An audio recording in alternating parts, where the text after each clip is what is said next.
MT Novel Story. Kabanata 1246, Supreme Cultivation Secret Author, Mufeng Lai. Makinig ka, anong gusto mong gawin ko?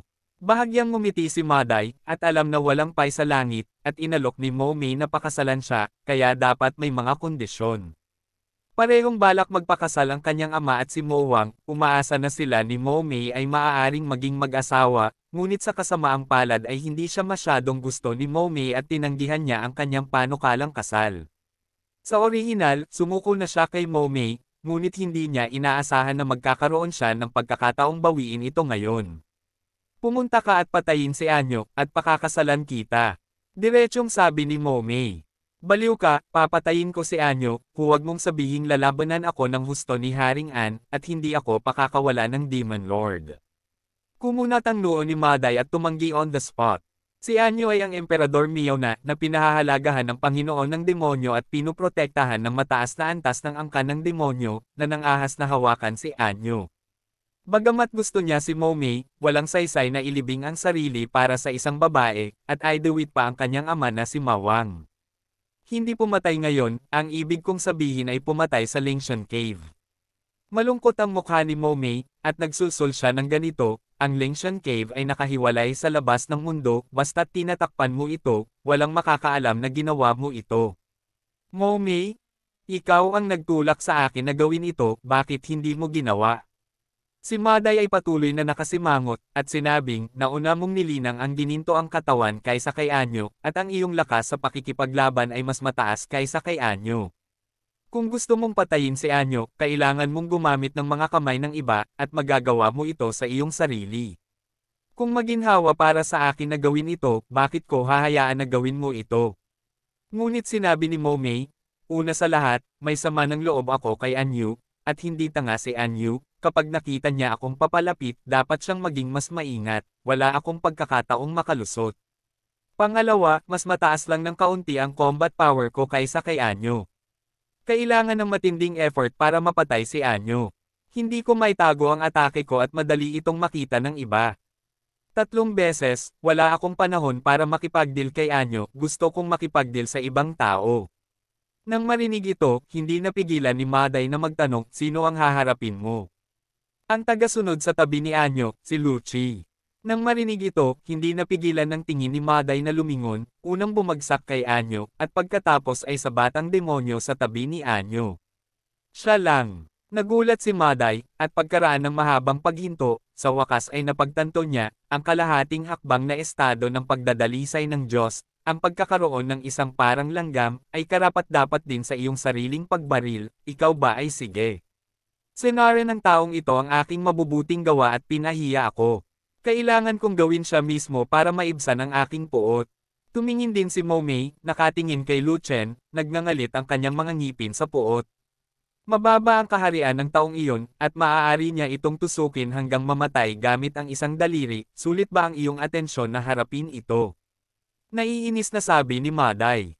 Maaaring tusukin siya ng isang daliri hanggang mamatay, ngunit ang saligan ay sandutin muna siya.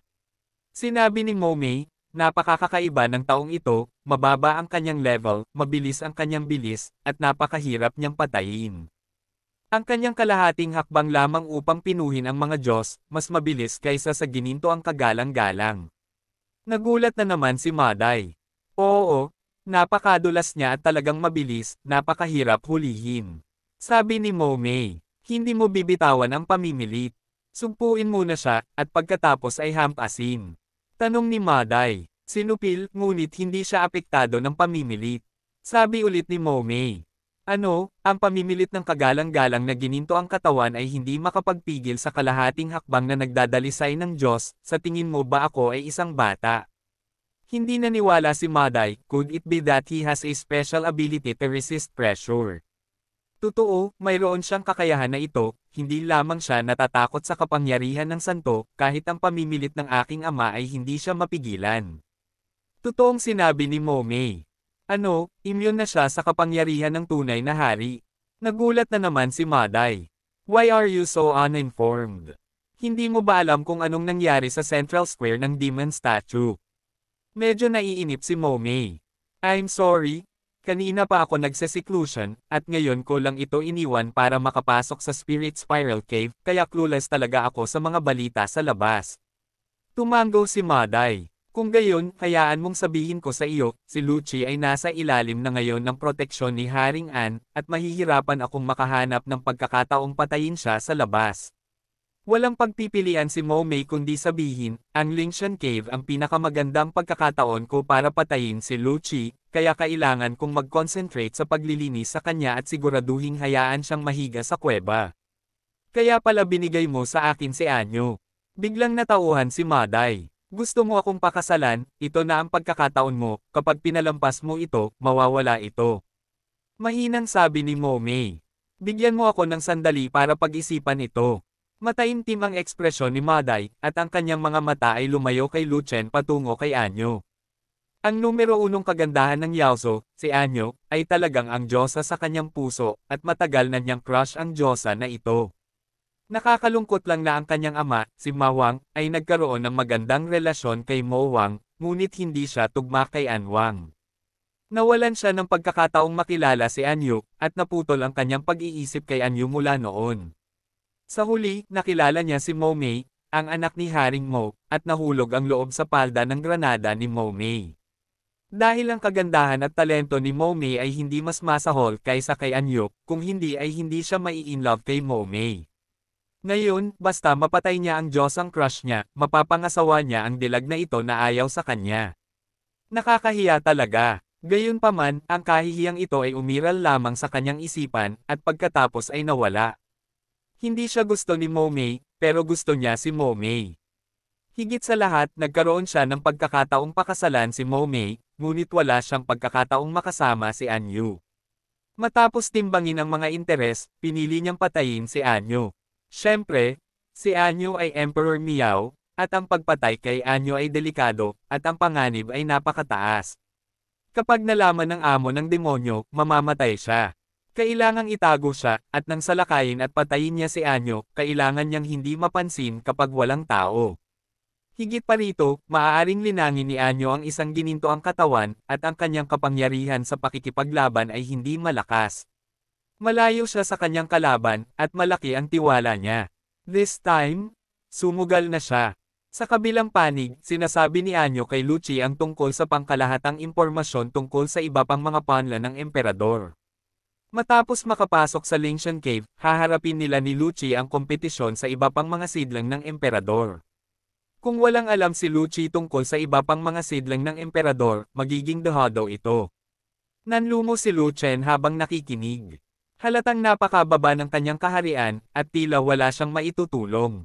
Bakit gustong bigyan siya ni Anyo ng impormasyon tungkol sa ibang dimyaw? Sa pagtingin sa poster ni Anyo, naghahanda na siyang pumasok sa kuweba at makipagkamay sa kanya upang makipagkompetensya sa iba pang mga panla ng emperador. Natuklasan kaya ni Anyo ang kanyang tunay na pagkatao. Ang huling dimyaw ay ang binatang nakatayo kasama ni Momei doon. Nang sabihin ito ni Anyo, tumingin siya sa kabilang panig gamit ang kanyang mga mata. Siya ay si Maday, ang anak ni Haring Ma, may edad na 30, at ngayon ay siya ang pinakatuktok ng Golden King, at siya ang pinakamalakas sa grupong ito, ng mga panla ng emperador. Sako, kakaiba ang pangalan, gusto ko. Ngumiti si Lucien, sinundan ang mga mata ni Anyo para tumingin doon, at nakita ko lang na nakatingin din sina Momei at Maday, at nagkataong nagtagpo ang mga mata niya. Sa sumunod na sandali, nawala ang ngiti ni Lucien, at sa halip, nagkaroon ng sinag ng solemnidad. Nakita niya ang galit sa mga tingin ni Momei, at panghahamak sa mga tingin ni Masahiro, ngunit hindi iyon ang punto. Kabanata 1247, Supreme Cultivation Secret Author, Mu Fenglai. Ang punto ay, ang mga mata ni Momei ay nanatili sa kanya sa lahat ng oras, habang ang mga mata ni Maday ay nanatili lamang sa kanya saglit, pagkatapos ay lumingon sa gilid ni Anyo. Bukod dito, sa mga mata ni Maday na tumitingin kay Anyo, mayroong isang hindi mahahalata na kakaibang kulay, na panandalian, ngunit nahuli ni Lucien. Naramdaman ni Lucien na may matalim na hangarin na pumatay sa manipis na kakaibang kulay na nawala. Agad na napagtanto ni Lucien na gustong patayin ni Maday si Anyo. Ang dahilan para suportahan ang kanyang kamalayan ay si Momei na nasa tabi ni Masahiro. Si Momei at Anyu ay mortal na magkaaway, at talagang posible na maalis si Anyu sa loob ng Lingshan Cave. Ngunit si Anyu ay si Emperor Miao, na protektado ng mataas na antas ng angkan ng demonyo. Kung gusto ni Momei na patayin si Anyu, dapat niyang gawin ito nang walang nakakapansin. Kung hindi, hindi siya pababayaan ng demonyo kung kumalat ang balita. Ngunit sa lakas ng pakikipaglaban ni Momei, halatang imposibleng patayin si Anyu nang hindi napapansin. Higit pa rito, nasa tabi ni Anyu ang kanyang tinatawag na tagasunod, at si Momei ay may malalim na pagkaunawa sa kanyang bilis. Gustong patayin ni Momei si Anyu, ang pinakamahusay na paraan ay maghanap ng katulong. Kung gayon ang katulong na ito ay walang alinlangan na ang pinakamakapangyarihang Mayo. Kung hindi, hindi si Momei ang entourage ni Masahiro, bakit siya tumakbo sa tabi ni Masahiro nang walang dahilan? Si Madai ay isang gintong kagalang-galang sa tuktok, at ang kanyang kapangyarihan sa pakikipaglaban ay dinudurog si Anyu. Hanggat nakahanap siya ng pagkakataon para makalusot, malaki ang posibilidad na si Anyu ay mapatay sa isang suntok. Para kay Momei, malaki ang posibilidad na siya ang nakikitungo sa kanya. At least, itataboy siya ni Momei palayo kay Anyu at bibigyan ng pagkakataon si Madai na umatake. Pinapanood nila tayo. Nang makitang nakatingin din ang kabilang partido, hindi napigilan ni Anyu na sumimangot, hindi komportable, ngunit hindi malaman kung bakit. Pero pinapanood din namin sila. Nakangiting sabi ni Lu Chen. Ngunit ang tingin sa kanilang mga mata ay hindi ako komportable. Malungkot na sabi. Kasi, nang may gustong sabihin si Lu Chen, tumigil siya sa pagsasalita. Ano ba, sabihin mo lang, maniniwala ako sayo. Sinulyapan ni Anyu si Lu Chen, ang kanyang tono ay matatag. Miss, isa lang akong hindi mahahalata na mababang antas na mandirigma, at wala akong maitutulong sa iyo. Anak ka ng tunay na hari, ang demonyong emperador, paano mo ako lubos na mapagkakatiwalaan? Hindi direktang sumagot si Lu Chen, ngunit retorika siyang nagtanong. Kasi mukha kang tao. WHO. Ang talento ng martial arts ng sangkatauhan, Lu Chen. Uy, Lo ang apelyido mo. Oo, baka may kinalaman kayo sa isa't isa, siguro yon. Sa katunayan, ang mga lahi ay magkaiba, at mahirap gumuhit ng isang relasyon. Malakas ba si Lu Chen? Malakas, napakalakas, hindi ka pani-pani walang malakas. Misrespects the strong, that's understandable. Ang pinakamahalagang bagay ay ang kaharian ni Lu Chen. Nang marinig ito, naramdaman ni Lu Chen ang isang tambol sa kanyang puso, at agad na pinutol ang mga salita ni Anyu. Hindi pinahintulutan si Anyu na magpatuloy, Miss, tingnan mo, ang mga mata ni Momei at Madai, tumalikod, nakatingin sa mataas na langit, ang Panginoon ba ng demonyo? Darating. Inalis na ba ng demonyong master ang restriction at binuksan ang spiritual whirlpool hole? Panipi, Luchi? Huwag kang humadlang, makinig ka sa akin, na ang kaharian ni Lu Chen ay eksaktong kapareho ng sa iyo, at isa rin itong kalahating hakbang na paghahari ng Diyos. Hindi natin si Anyu, nakatitig kay Luchi, at nagpatuloy, ngunit ang lakas at kaharian ni Lu Chen sa pakikipaglaban ay seryosong hindi magkatugma, mayroon siyang kapangyarihang patayin ang kagalang-galang. Panipi, tama ba? Nakakatakot talaga ang taong ito. Ako, si Luchi, hindi ko siya maabutin. Walang choice si Lu Chen kundi ang sumagot ng ganito. Dahil katulad mo siya, kahit anong sabihin mo, paniniwalaan kita. Ibinalik ni Anyu ang paksa, ngunit hindi ito inalis ni Lu Chen. Bueno, isang karangalan ng aking buhay na pagkatiwalaan ako ni Miss. Saglit na nag-isip si Lu Chen, at pagkatapos ay sinabi ang hula sa kanyang puso, iba ang mga mata ni Masahiro, pinaghihinalaan ko na maaaring hindi siya pabor sa ginang, pagkatapos makapasok sa kuweba, dapat maging maingat ang ginang. Papatayin mo ba ako? Tanong sa madilim na wika.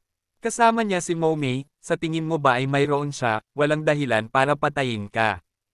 Tanong muli ni Lu Chen. Sa katunayan, narinig ko na nag-propose siya kay Momei, ngunit tinanggihan ni Momei. Kung ginamit ni Momei ang kanyang sarili bilang isang tukso, kung gayon siya. Bamantong hininga si Anyu at hindi na makapagpatuloy. Kung atakihin ka ni Masahiro, mabubuhay ka ba? Tanong ni Lu Chen. Hindi. Nilinang ko lamang ang gininto ang katawan hindi, matagal na ang nakalipas, at matagal na siyang kagalang-galang na pinakamataas na gininto ang katawan, at ang kanyang lakas sa pakikipaglaban ay mas malakas kaysa sa akin. Umiling si Anyo. Kung gayon, mas mabuting isuko ang espiritual na butas ng whirlpool. Si Lu Chen ay nanghikayat ng ganito. Hindi, kung hindi ako pumasok, duwag ako. Ang mga nakatataas ng Yaozo ay hindi papansinin ang isang mahiyain na si Di Miao. Mariing umiling si Anyo, kahit na ang pagpasok sa Lingshan Cave ay isang makitid na pagtakas, papasok din ako. Gusto kong makakuha ng 100 taon na swerte para patatagin ang kaligtasan ng aking Anpalas. Pagkatapos magsalita, tinitigin muli ni Anyo si Lu Chen, dinala kita. Umiling din si Lu Chen, at sinabing may mapait na ngiti, dahil nandito ka, magiging ligtas ka, at sasamahan ko si Miss sa lawan ng dragon at pugad ng tigre. Lucci, ayaw kong makipagsapalaran ka sa akin, kaya manatili ka. Matigas ang tono ni Anyo, at hindi siya makatanggi. Tila desidido siyang hindi na muling akayin si Lu sa kuweba. Yung Maday, anong level ng combat skills ang ginamit mo? Nag-isip sandali si Lu Chen bago dahan-dahang itinanong ang pangungusap na ito.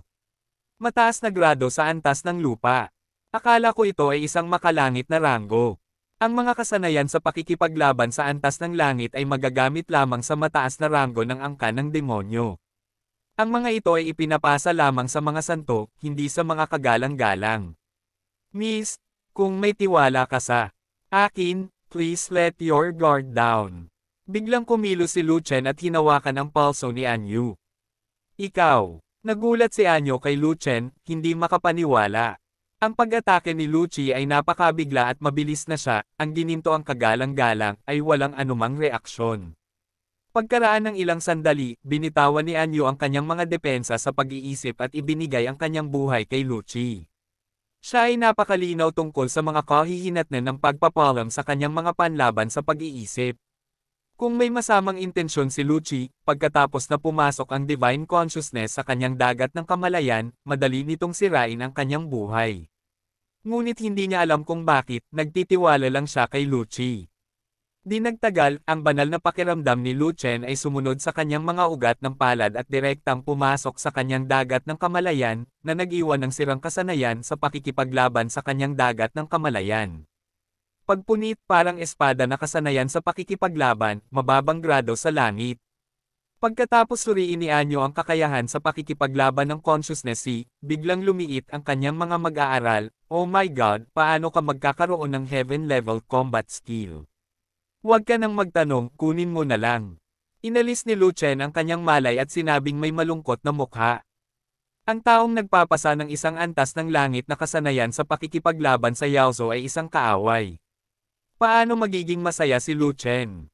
Para lang kay Anyo na sirain ang halimbawang ito, at hindi na kailangang isipin ng ibang mga halimaw ang tungkol dito. Noong siya ay nasa lihim na kaharian ng Dunhuang, minsan ay nanumpa si Anyo sa pangalan ng demonyong Diyos na hinding-hindi siya magiging kaaway ng sangkatauhan sa buong buhay niya. Kung walang ganitong sumpa si Anyo, imposible para kay Lu Chen na turuan siya ng tearing combat skill. Kabanata 1248 Supreme Cultivation Secret Author, Mu Fenglai. Pagpunit, hindi kumpletong mga kasanayan sa pakikipaglaban, bagaman mayroon lamang isang estilo, ngunit ito ay napakalakas, sapat na para sa iyo na harapin si Mas Hero. Sumulyap si Lu Chen kay Anyo, at sinabi iyon muli. Ang tearing combat skill ay seryosong hindi kumpleto, at ito ay isang mababang antas na makalangit na ranggo. Para kay Lu Chen, na mayroong maraming makalangit na ranggo ng mga kasanayan sa pakikipaglaban, ito ay walang halaga. Ngunit para sa mga walang kasanayan sa pakikipaglaban sa antas ng langit, ito ay isang kayamanan lamang. Sa simula, itinuro ni Lu Chen ang napakaraming kasanayang ito sa pakikipaglaban kay Bai Chun, ang dating dakilang elder ng Zuanchen Dao Sect. Bilang resulta, bumuti ang lakas ng pakikipaglaban ni Bai Chun, at lumalaban siya sa buong lugar. Nang maglaon, ang mga basurang kasanayang ito sa pakikipaglaban ay ipinasa din kay Xing Fang, na nagpalakas din sa kapangyarihan ng pakikipaglaban ni Xing Fang, na dinaig ang mga dakilang elder ng lahat ng sekta. Bagamat hindi gaanong mahusay ang tearing combat skill at maraming kapintasan, hindi basta-basta itinuro ito ni Lu Chen sa iba. Ikaw, Tinitigan ni Anyo ang lalong kaina-hinalang Lucci na may komplikadong mga mata, at tumigil sa pagtatanong tungkol sa pinagmula ng mga kasanayan sa pakikipaglaban sa Heavenly Rank. Anyway, ayaw sabihin ni Lucci, kaya walang silbi na magtanong siya. Bukod dito, kinuha ni Lucci ang mga kasanayan sa pakikipaglaban sa antas ng langit at ipinasa ito sa kanya. Ano man ang layunin, siya ang benepisyaryo. Bagamat hindi kumpleto ang pagpunit at isang anyo lamang ang magagamit, ito ay isang mababang antas ng kasanayan sa pakikipaglaban ng rango sa langit. Malaki ang pagkakaiba sa pagitan ng mga kasanayan sa pakikipaglaban sa antas ng langit at ng mga kasanayan sa pakikipaglaban sa antas ng lupa, at magkahiwalay ang kapangyarihan.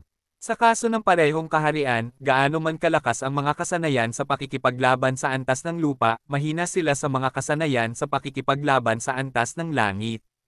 Ubos na ang oras, huminto sa pagsasalita, tumutok kaagad, at sanayin ang tearing pose sa lugar.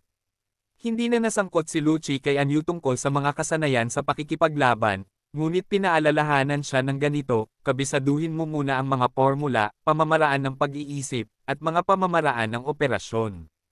Kung kaya mo bang makabisado ang esensya ng mga kasanayan sa pakikipaglaban, depende ito sa iyong talento at kung paano marami kang maiintindihan. Magkano ito, at pag-iibayuhin ko ang kahusayan ng mga kasanayan sa pakikipaglaban sa aktwal na pakikipaglaban sa hinaharap. Huminto si Anyo, pagkatapos ay pinigilan ang kanyang isip, at nagmamadaling isagawa ang tearing technique. Alam niya iyon hanggat nagagawa niya ang langit na ito, level combat technique, ang kanyang combat power ay lubos na mapapabuti. Kahit na hindi niya durugan si Mashiro, ito ay sapat na upang protektahan ang kanyang sarili. Pagkatapos ng halos isang stick ng insenso, isang nakakatakot na aura ang nagmula sa itaas ng mga ulap at ambon, napakalaki ang madla. Ang hininga ng demonyong Panginoon, nandito na ang Panginoong demonyo. Tapos na ang oras. Hindi ko alam kung sino ang unang papasok sa bagyo sa pagkakataong ito. Sunod-sunod na nag-usap ang mga batang mandirigma na naghihintay sa eksena. Espiritual na whirlpool hole, ang paghihigpit ay tinanggal. Sa ulap at ambon, lumabas ang marilag na boses ng Panginoon ng demonyo, niyanig ang apat na direksyon. Isang hindi nakikitang puwersa ang bumaba mula sa langit, bumagsak sa malaking bato sa bakana ng Langshan Cave, at agad na natalo ang isang kakaibang puwersa na nakakabit sa malaking bato. Kaagad, ang paghihigpit na hamarang sa Langshan Cave ay inalis. May umakyat upang itulak ang malaking bato, at ang pasukan ng kuweba ng Nooda ay hindi na natatakpan, na nagpapakita ng isang daanan sa ilalim ng lupa sa yungib, at hindi ko alam kung saan ito patungo. Bagamat ang loob ng kuweba ay itim na itim, lahat ng tao ay may cultivation at nakakakita ng mga bagay sa dilim na parang liwanag ng araw. Opisyal na bukas ang Bretlong Whirlpool. Ayon sa mga regulasyon, ang unang batch ng mga taong pumasok sa kuweba ay ang Yaozo Emperor Miao na wala pang 50 taong gulang. Sana sa kanila, may unang pumasok sa puyo ng tubig at aagawin ang siglong swerte ng lahi ng halimaw. Ang pangalawang batch ng mga taong papasok sa kuweba ay ang mga martial arts talents na wala pang 30 taong gulang at nakapasok na sa hanay. Pwede munang pumasok si Di Miao, after an hour, papasok na ang second batch. Muling dumating ang boses ng demonyo, at ang implikasyon ay hindi maaaring maging mas halata, iyon ay upang protektahan si Di Miao. Sapat na ang isang oras para mahanap ni Di Miao ang lokasyon ng puyo ng tubig, kaya saan na ang turn ng pangalawang batch. Ang pangalawang batch ng mga taong pumasok ay pangunahing pinupulot ang mga tagas, pinupulot ang mga hindi kanais-nais, o ang mga natira. Kung nais mong manalo ng 100 taon ng swerte, hindi mo kailangang isipin ito. Maglakad. Doon ay sumigaw si Di Miao at nanguna sa pagpasok. Ang iba pang mga sidling ng emperador ay sunod-sunod na gumalaw, at nawala sa Langshan Cave sa isang kisap mata. Pumasok din si Lu Chen, at pumasok pa rin siya kasama si Anyu.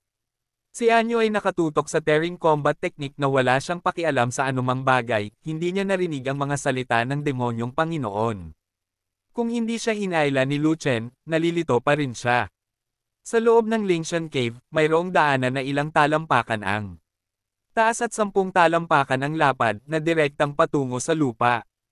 At ang daanan na ito ay lumakad lamang ng 10-10 milya, at pagkatapos ay dumating sa isang malaking sanggang daan, kung saan mayroong 12-dosenang mga daanan ng tinidor, at hindi ko alam kung saan patungo ang mga ito.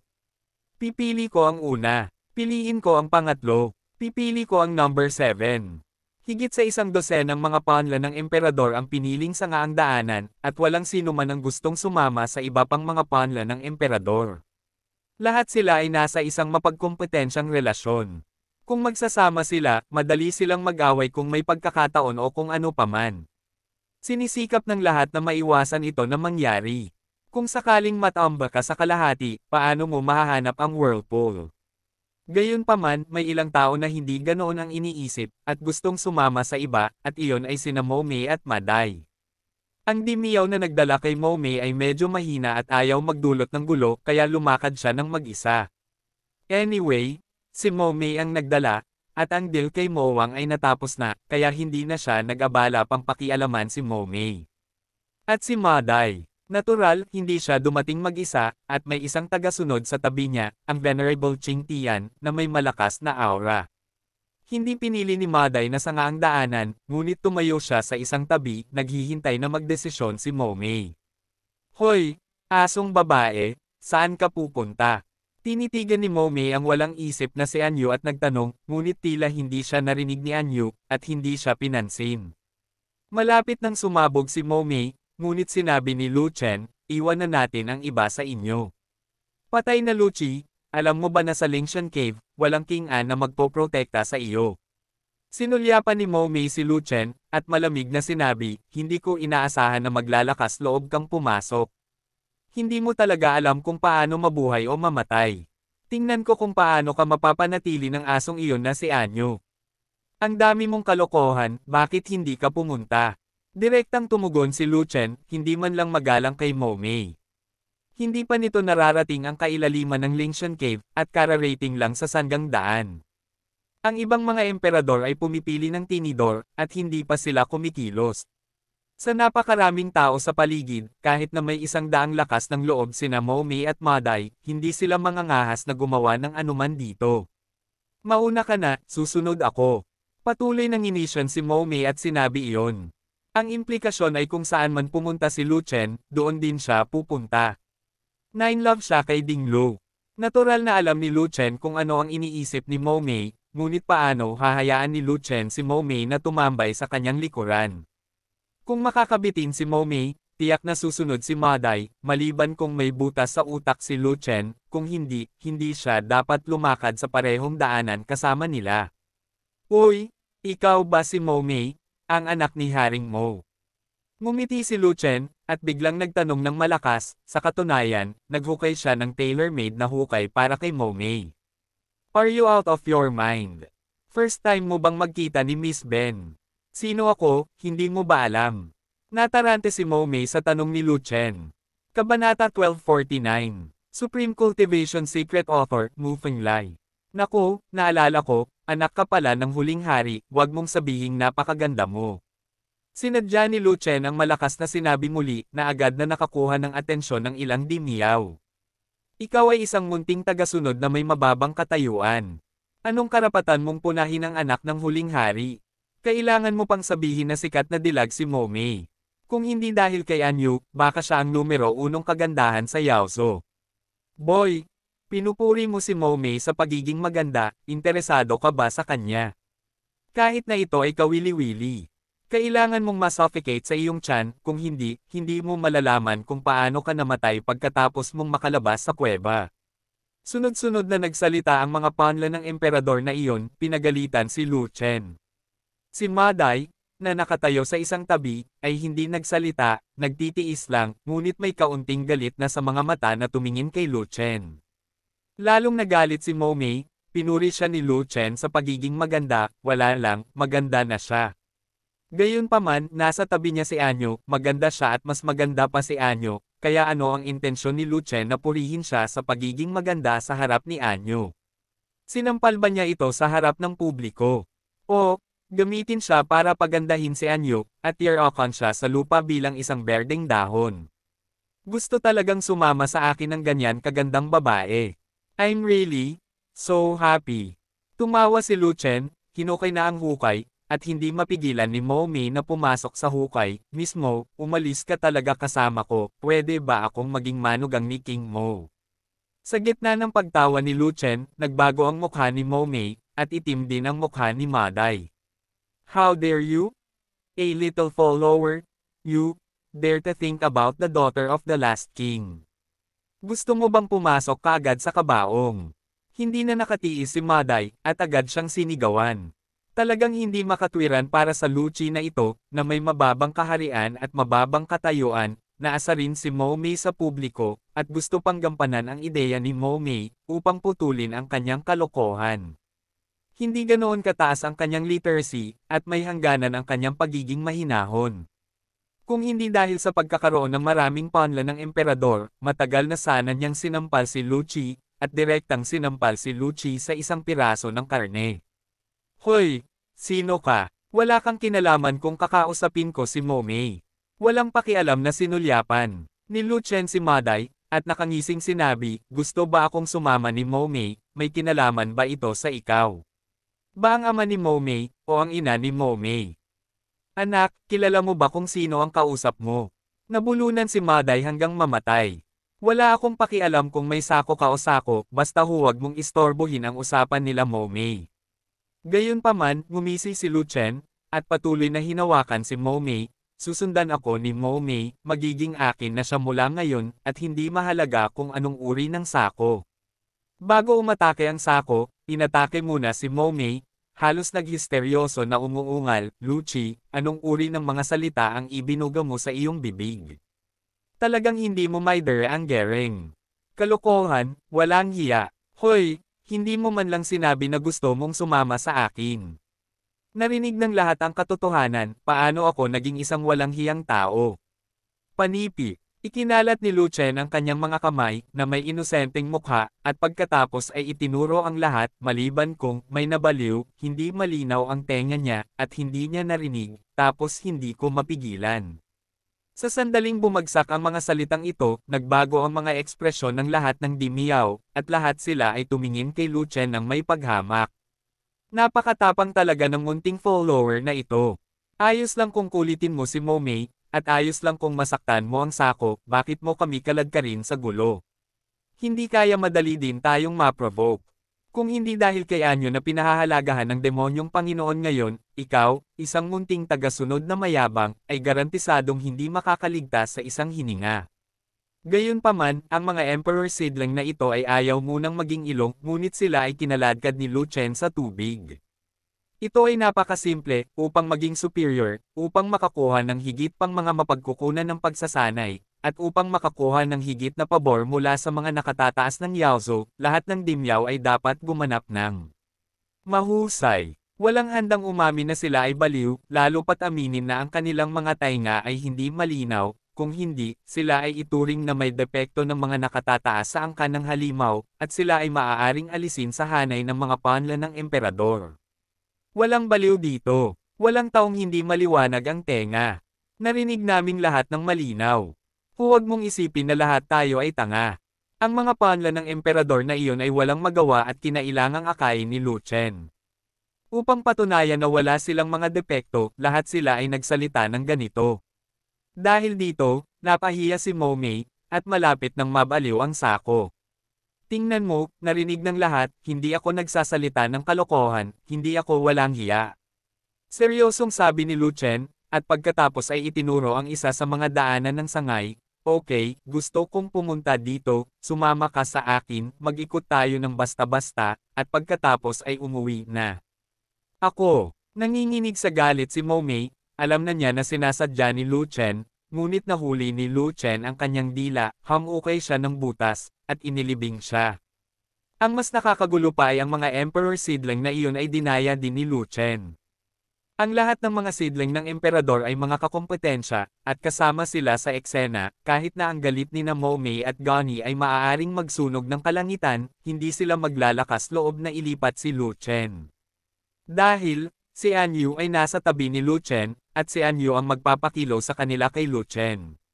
Kung gusto mong ilipat si Lu Chen, kailangan mong ilipat si Anyu. How dare they kill Anyu in full view? When I say go, you go? I mean walk a passage together? Not what you said? I will go with you, not go home. Nahihilo si Mo Mei, at ibinuka niya ang kanyang bibig upang makilala, ngunit ang kanyang mga salita ay naging mas magulo, at kakaunti ang nakakaalam kung ano ang kanyang sinasabi. Okay, Momei, tumigil ka sa pagsasalita, huwag mo siyang sundan, sumunod ka sa akin. Nang makitang hindi maipaliwanag ng malinaw ni Momei, sinimulan siyang hikayatin ni Maday sa ganitong paraan. Anong ibig mong sabihing sumama sa iyo? Wala akong sinusundan, mag-isa akong pumunta. Nang makitang magulo rin ang pagsasalita ni Maday, hindi napigilan ni Momei na magalit muli. Noong una ay gusto niyang linlanggan si Lucci, at kung lalaki rin ni na Lucci at Anyo ang daan ng iyon, siya at si Maday ay susunod. Kung hindi umalis si Lucci, hindi siya aalis. Maghihintay siya rito kasama si Maday, at imposible para kay Lucci at Anyo na manatili rito magpakailanman. Nang makaalis na ang lahat ng iba pang Dimiao, iilan na lang sa kanila ang natitira. Kahit na salakayin nila sina Lucci at Anyo, walang mga saksi. Sa makatuwid, sa tingin niya ay nagkaayos na sina Lucci at Anyo.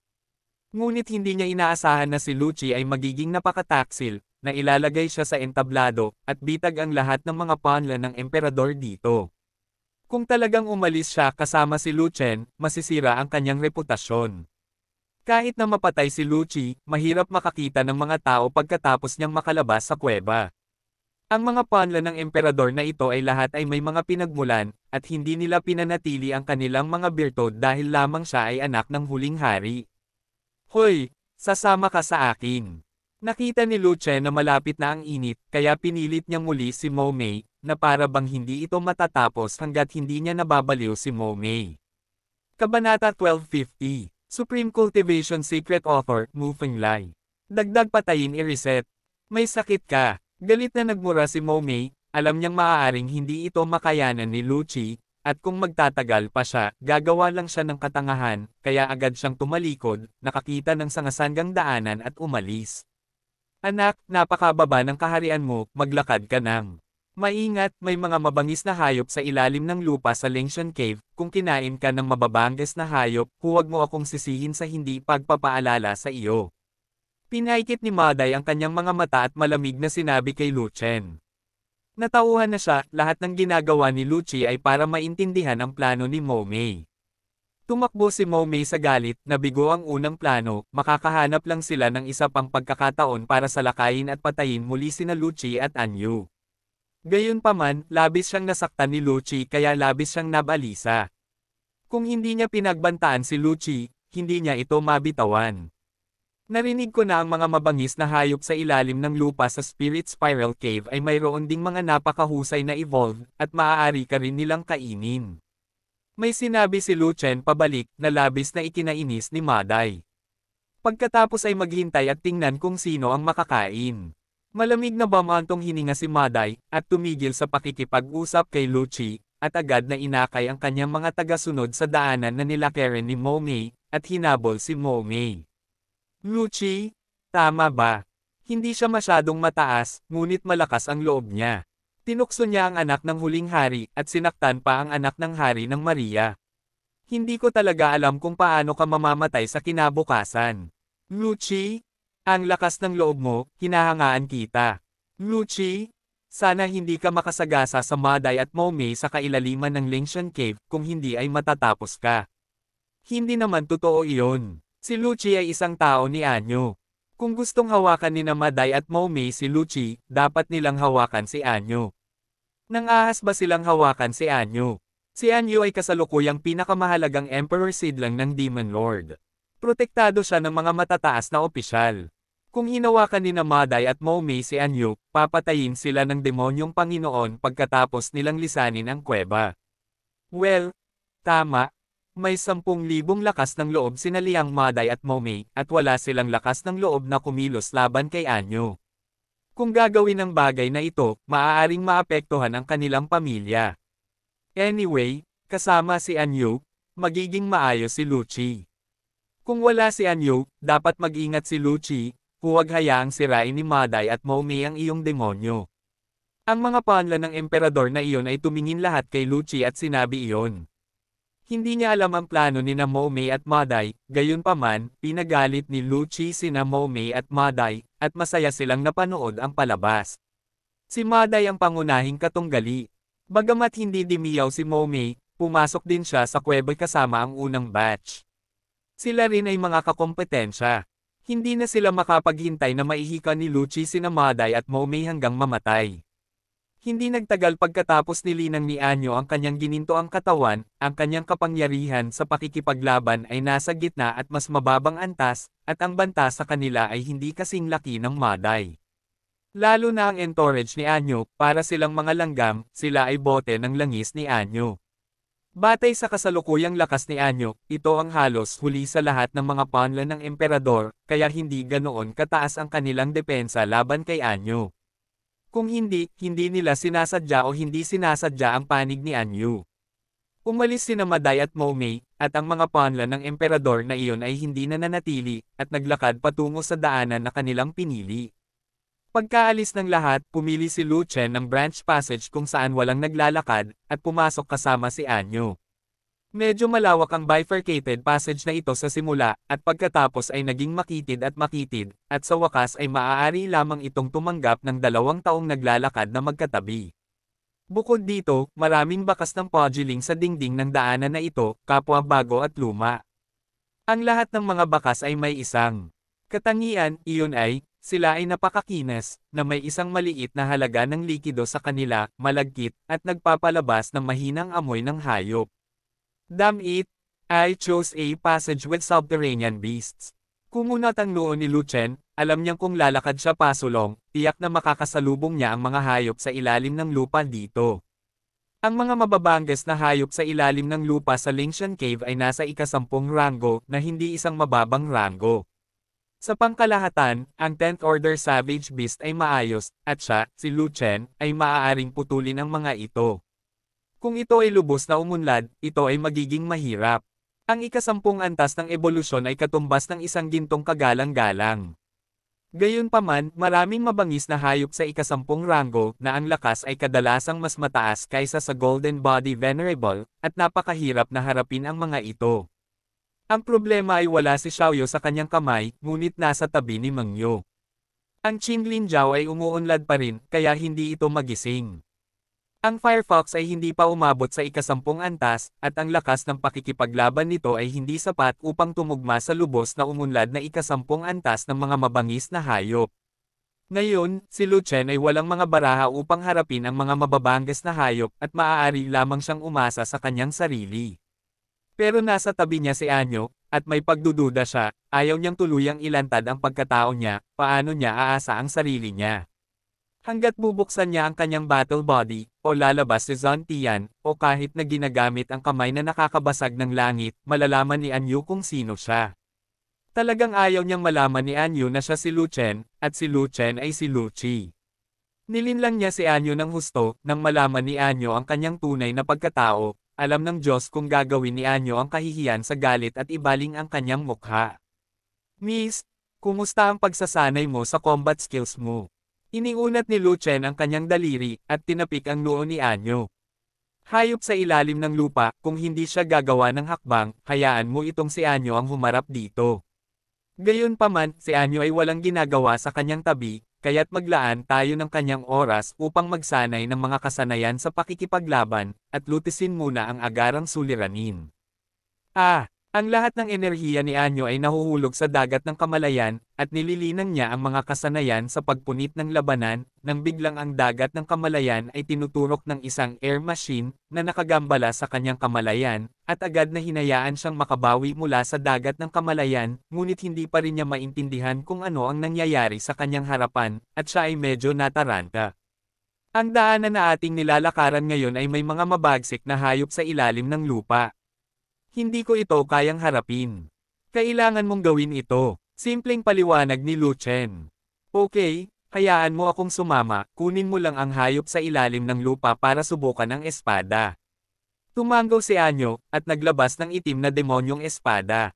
Ang espada ng demonyo ay nasa antas ng banal na sandata, at ang kalidad nito ay hindi masama. Minsan itong kinuha ni Lu Chen, at ibinalik ito ni Lu Chen sa kanya mamaya. Dear, nakapag-practice ka na ba? Tanong ni Lu Chen. Ang mga formula at mental na pamamaraan, pati na rin ang paraan upang ipakita ang mga kasanayan sa labanan at ang ruta ng tunay na kakanyahan, lahat ay kabisado. Tumango si Anyo, ngunit baka sa mukha niya ang panghihinayang, 70% pa lang ng asensya ng punit ang naintindihan ko, at ang 10% ay hindi pa naiintindihan. Kailangan ko ng oras. Take your time. There will always be time, pero hindi ngayon. Gumawa ng kilos si Luchen, at si Anyo ay nagpatuloy sa paglalakad. Sa kailaliman ng daanan, muli itong nagbago mula sa makitid patungo sa malawak. Matapos maglakad ng daan-daang milya, sa wakas ay nakarating din ito sa dulo. Sa dulo ay isang malaking kuweba, nakakatakot at mabangis. Sa gitna ng kuweba, mayroong isang malaking masa ng karne.